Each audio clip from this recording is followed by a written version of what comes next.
അസ്സലാമലൈക്കും dear friends. ഇന്നത്തെ നമ്മുടെ സ്പെഷ്യൽ നിങ്ങൾ ആരും ഇതുവരെയും ട്രൈ ചെയ്ത് നോക്കിയിട്ടില്ലാത്ത ഒരു അടിപൊളി വെറൈറ്റി റെസിപ്പിയാണ്. നമ്മുടെ ഈ വീഡിയോ കണ്ടുകൊണ്ടിരിക്കുന്ന സമയത്ത് നിങ്ങൾക്ക് ഇഷ്ടപ്പെടുകയാണെങ്കിൽ ഒന്ന് ലൈക്ക് ചെയ്തേക്കണേ. അതുപോലെ തന്നെ നമ്മുടെ ഈ ചാനൽ ആദ്യമായിട്ട് കാണുന്നവരും ഇതുവരെയും സബ്സ്ക്രൈബ് ചെയ്യാത്തവരും പ്ലീസ് ഒന്ന് സബ്സ്ക്രൈബ് ചെയ്തേക്കണേ. ഞാനിടുന്ന വീഡിയോസ് ഉടനടി കിട്ടുന്നതിനായി സബ്സ്ക്രൈബ് ബട്ടന്റെ തൊട്ടടുത്ത് കാണുന്ന ബെല്ലൈക്കൺ കൂടി ക്ലിക്ക് ചെയ്തിട്ട് ഓൾ എന്ന ഓപ്ഷൻ എനേബിൾ ചെയ്യാനും മറക്കല്ലേ.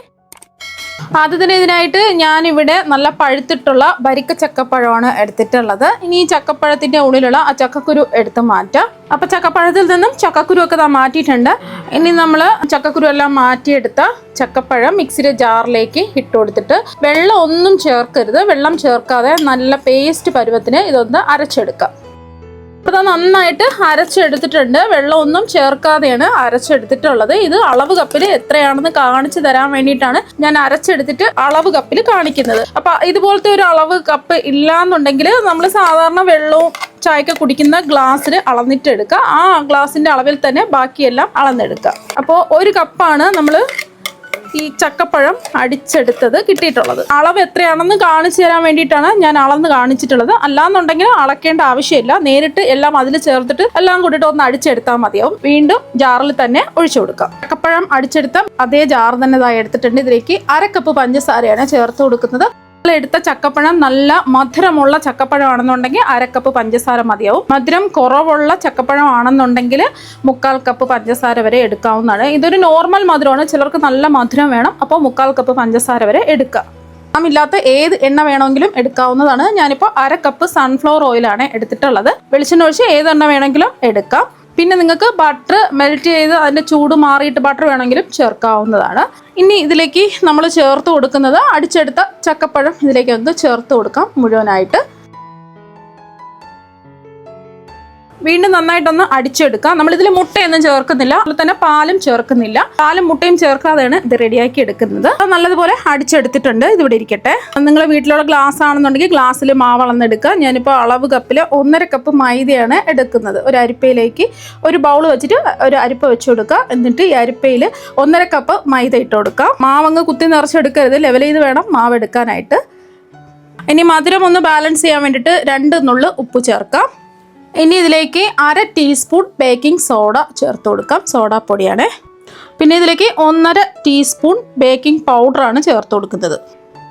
ഇനി ഇതൊന്ന് മിക്സ് ചെയ്യാം. എന്നിട്ട് ഇതൊന്ന് അരിച്ചെടുക്കാം. അതുപോലെ തന്നെ ഉപ്പിടുന്ന സമയത്ത് കൂടി പോകരുത്. 2 നുള്ള് ഉപ്പ് മാത്രമേ ചേർക്കാവൂ. അത് അരിച്ചെടുത്തിട്ടുണ്ട്. ഇനി ഇതെല്ലാം ഒന്ന് മിക്സ് ചെയ്തെടുക്കുക. ഒരു വിസ്ക് വെച്ചിട്ടോ ഒരു സ്പൂൺ വെച്ചിട്ടോ ഒന്ന് മിക്സ് ചെയ്യാം. അപ്പോൾ അതാ ഒന്ന് മിക്സ് ചെയ്തെടുത്തു. ഇനി ഒരു സ്പൂൺ നമുക്ക് ഇതിൽ നിന്നും എടുത്ത് മാറ്റാം.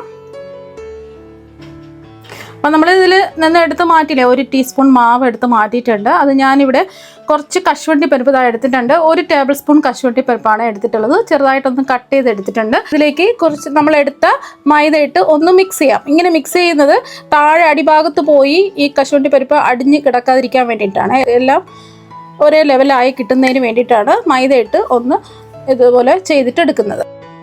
ഇനി നമ്മൾ അടിച്ചു വെച്ച ചക്കയുടെ മിക്സ് ഇല്ലേ, ഇതിലേക്ക് അങ്ങ് ഒഴിച്ചു കൊടുക്കാം. എന്നിട്ട് ഒന്ന് മിക്സ് ചെയ്തെടുക്കാം.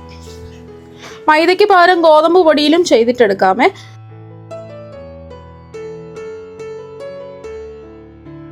കട്ടകളില്ലാതെ ഒന്ന് മിക്സ് ചെയ്തിട്ടെടുക്കുക. അപ്പോൾ അതെല്ലാം ഒന്ന് മിക്സ് ചെയ്തെടുത്തിട്ടുണ്ട്. ഈ ഒരു കട്ടിക്കാണ് ഇരിക്കുന്നത്. അഥവാ നിങ്ങൾക്ക് കട്ടി കൂടി പോയിട്ടുണ്ടെന്നുണ്ടെങ്കിൽ കുറച്ച് തിളപ്പിച്ചാറിയ പാല് ചേർത്ത് കൊടുത്താൽ മതി.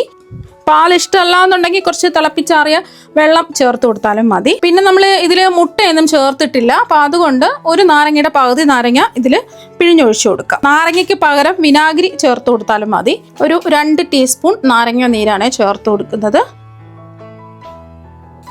ഒന്ന് മിക്സ് ചെയ്യാം. ഇനി ഇതിലേക്ക് ചക്കപ്പഴത്തിൻ്റെ ആ ഒരു ഫ്ലേവർ മതി എന്നുണ്ടെങ്കിൽ പിന്നെ വേറെ എസൻസ് ഒന്നും ചേർക്കേണ്ട ആവശ്യമില്ല. വേണമെന്നുണ്ടെങ്കിൽ കുറച്ച് ഏലക്കാപ്പൊടി ചേർത്ത് കൊടുക്കാം. ഞാനിപ്പോൾ കുറച്ച് ഒരു 1/2 ടീസ്പൂൺ വാനില എസൻസ് ചേർത്ത് കൊടുക്കുകയാണ്. കുട്ടികൾക്കൊക്കെ എന്തായാലും ഇഷ്ടമാവും. ഈ കേക്കിൻ്റെ ആ ഒരു ഫ്ലേവറൊക്കെ കിട്ടുമ്പോൾ രണ്ടും കൂടെ ചേർക്കുമ്പോൾ ചക്കപ്പഴത്തിൻ്റെ ആ ഒരു ടേസ്റ്റും വാനിലയുടെ ആ ഒരു ടേസ്റ്റും കൂടെ ആകുമ്പോൾ ഒരു പ്രത്യേക ടേസ്റ്റ് ആയിരിക്കും. ഇപ്പോൾ വാനില എസൻസ് ഇല്ലാന്നുണ്ടെങ്കിൽ കുറച്ച് ഏലക്കാപ്പൊടി ചേർത്ത് കൊടുത്താൽ മതി. ഒന്ന് മിക്സ് ചെയ്യാം. ഏലക്കാപ്പൊടി ഇല്ലാന്നുണ്ടെങ്കിൽ 2-3 ഏലക്ക നമ്മൾ ചക്കപ്പഴം അരച്ചെടുത്തില്ലേ ആ ഒരു സമയം ചേർത്ത് കൊടുത്താലും മതി. അപ്പോൾ അതെല്ലാം ഒന്ന് മിക്സ് ചെയ്തെടുത്തിട്ടുണ്ട്. ഇനി ഒരു കാര്യം കൂടി ചേർക്കാനുണ്ട്. നമ്മൾ മാറ്റി വെച്ച കശുവണ്ടി പരിപ്പില്ലേ, നമ്മൾ മാവുമായിട്ട് മിക്സ് ചെയ്തെടുത്തത്, അതും കൂടി ഇതിലേക്ക് അങ്ങ് ചേർത്ത് കൊടുക്കാം. വീണ്ടും ഒന്ന് മിക്സ് ചെയ്യാം. ഒരുപാട് അങ്ങ് കട്ടി കൂടി പോവരുത്. കശുവണ്ടി പരിപ്പ് ഇട്ടിട്ട് ജസ്റ്റ് ഒന്ന് ഇളക്കി കൊടുത്താൽ മതി. ഒരുപാടിട്ട് ഇളക്കി അങ്ങ് മറിക്കരുത്. അപ്പോൾ അതാ നമ്മുടെ ബാറ്റർ ഇതാ ഇവിടെ റെഡി ആയിട്ടുണ്ട്. ഈ ഒരു കട്ടിക്കാണ് ബാറ്റർ റെഡിയാക്കി എടുക്കേണ്ടത്. ഒരുപാടങ്ങ് ലൂസാവാനും പാടില്ല, ഒരുപാടങ്ങ് കട്ടിയാവാനും പാടില്ല. അപ്പോൾ ഈ കേക്ക് തയ്യാറാക്കാൻ വേണ്ടിയിട്ട് ഞാനിപ്പോൾ ഒരു കേക്ക് ടിൻ ഇതാ എടുത്തിട്ടുണ്ട്. കേക്ക് ടിന്നിൻ്റെ എല്ലാ വശത്തും കുറച്ച് എണ്ണ ഒന്ന് ബ്രഷ് ചെയ്ത് കൊടുക്കാം. ബ്രഷ് ചെയ്ത് കൊടുത്തതിന് ശേഷം ബട്ടർ പേപ്പർ ഇല്ലാന്നുണ്ടെങ്കിൽ 1 ടീസ്പൂൺ മൈദ ഇട്ടിട്ട് എല്ലാ ഭാഗത്തും ഒന്ന് തട്ടി കുടഞ്ഞിട്ട് ബാക്കി മാവ് മാറ്റിക്കളഞ്ഞാൽ മതി. ഇതിലേക്ക് ഒരു ബട്ടർ പേപ്പറാണ് വെച്ച് കൊടുക്കുന്നത്. എന്നിട്ട് അതിൻ്റെ പുറത്തും കുറച്ച് എണ്ണ ഒന്ന് ബ്രഷ് ചെയ്യാം. ഇനി നമ്മൾ തയ്യാറാക്കി വെച്ച ബാറ്റർ ഈ കേക്ക് ടിന്നിലേക്ക് ഒഴിച്ചു കൊടുക്കാം. ബാറ്റർ ഒഴിച്ചു കൊടുത്തതിന് ശേഷം ഇതുപോലെ ഒന്ന് ടാപ്പ് ചെയ്ത് കൊടുക്കാം. അപ്പോൾ കേക്ക് റെഡിയാക്കി എടുക്കുന്നത് ഇതുപോലത്തെ ഒരു പാത്രത്തിലാണ്. ഞാടി കട്ടിയുള്ള ഒരു പാത്രം എന്താ ചൂടാക്കാൻ വെച്ചിട്ടുണ്ട്. ഒരു മീഡിയം ഫ്ലെയിമിൽ ഒരു 8 മിനിറ്റ് ഇതാ ചൂടാക്കാൻ വെച്ചിട്ടുണ്ട്.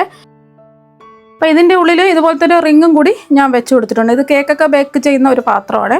നല്ലതുപോലെ ഒന്ന് ചൂടാവണം. നമ്മൾ ഈ കേക്കിൻ്റെ ബാറ്റർ റെഡിയാക്കുന്ന സമയത്ത് തന്നെ ഈ പാത്രവും ചൂടാക്കാൻ വെക്കുക. ഇനി മെല്ലെ ഒന്ന് ഇറക്കി വെക്കാം. സെന്ററിലോട്ട് വെക്കുക. ഇനി ഇത് മൂടി വെച്ച് കൊടുത്തിട്ട് ലോ ഫ്ലെയിമിൽ ബേക്ക് ചെയ്തെടുക്കാം. നമ്മൾ കേക്ക് ബേക്ക് ചെയ്യാൻ വെച്ചിട്ട് ഒരു 55 മിനിറ്റ് ആയിട്ടുണ്ട്. ഒരു 45 മിനിറ്റ് ആയപ്പോൾ ഞാൻ നോക്കിയിട്ടുണ്ടായിരുന്നു. ആവാത്തത് കൊണ്ട് ഒരു 10 മിനിറ്റും കൂടെ വെച്ച് കൊടുത്തു. ഇനി കേക്ക് ഇപ്പോൾ കണ്ടില്ലേ, കേക്ക് നല്ലോണം പൊങ്ങി ബേക്കായി വന്നിട്ടുണ്ട്. ഇനി ഒരു ടൂത്ത് പിക്ക് വെച്ച് കുത്തി നോക്കുക. ടൂത്ത് പിക്ക് ക്ലിയർ ആയിട്ട് കിട്ടുന്നുണ്ടെങ്കിൽ കേക്ക് ബേക്കായിട്ടുണ്ട്. ടൂത്ത് പിക്ക് ക്ലിയർ ആയിട്ട് വന്നിട്ടില്ല, മാവ് പറ്റി പിടിച്ചിരിക്കുകയാണെന്നുണ്ടെങ്കിൽ വീണ്ടും ഒരു 10 മിനിറ്റ് ഫ്ലെയിം കുറച്ച് വെച്ചിട്ട് മൂടി വെച്ച് ബേക്ക് ചെയ്തെടുക്കാം. പിന്നെ ഇപ്പം നല്ല ചൂടാണ്. ചൂട് മാറാൻ വേണ്ടി പുറത്തെടുത്ത് നമുക്ക് മാറ്റി വയ്ക്കാം. കേക്കിൻ്റെ ചൂടൊക്കെ അതാ മാറിയിട്ടുണ്ട്. ഇനി ഇതിൻ്റെ സൈഡൊക്കെ ഒന്ന് വിടിയിച്ചു കൊടുക്കാം. കേക്ക് ഒരു പ്ലേറ്റിലേക്ക് മാറ്റാം. പിന്നെ മെല്ലെ ഒന്ന് തുറന്ന് നോക്കാം. അടിപൊളിയായിട്ട് കിട്ടിയിട്ടുണ്ട്.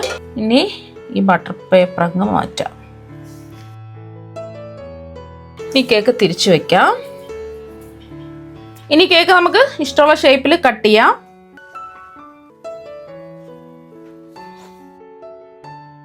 ഇനി നമുക്ക് കട്ട് ചെയ്ത പീസ് അങ്ങ് എടുക്കാം. അപ്പോൾ കേക്ക് നല്ല പഞ്ഞി പോലെ സോഫ്റ്റ് ആയിട്ടാണ് ഇരിക്കുന്നത്. കണ്ടില്ലേ? ഇനി ഇതൊന്ന് മുറിച്ചും കൂടി കാണിച്ചു തരാം. അപ്പോൾ കണ്ടില്ലേ, നല്ല അടിപൊളിയായിട്ട് കിട്ടിയിട്ടുണ്ട്. നല്ല ടേസ്റ്റാണ് കഴിക്കാൻ വേണ്ടിയിട്ട്. അപ്പം നിങ്ങൾ എന്തായാലും ഇതുപോലെ ഒരു പ്രാവശ്യം ഈ ചക്കപ്പഴം വെച്ചിട്ടുള്ള കേക്ക് തയ്യാറാക്കി നോക്കുക. തീർച്ചയായും നിങ്ങൾക്ക് എല്ലാവർക്കും ഒരുപാട് ഇഷ്ടമാകും. അപ്പോൾ നമുക്ക് മറ്റൊരു വെറൈറ്റി വീഡിയോ ആയിട്ട് വീണ്ടും കാണാം. താങ്ക്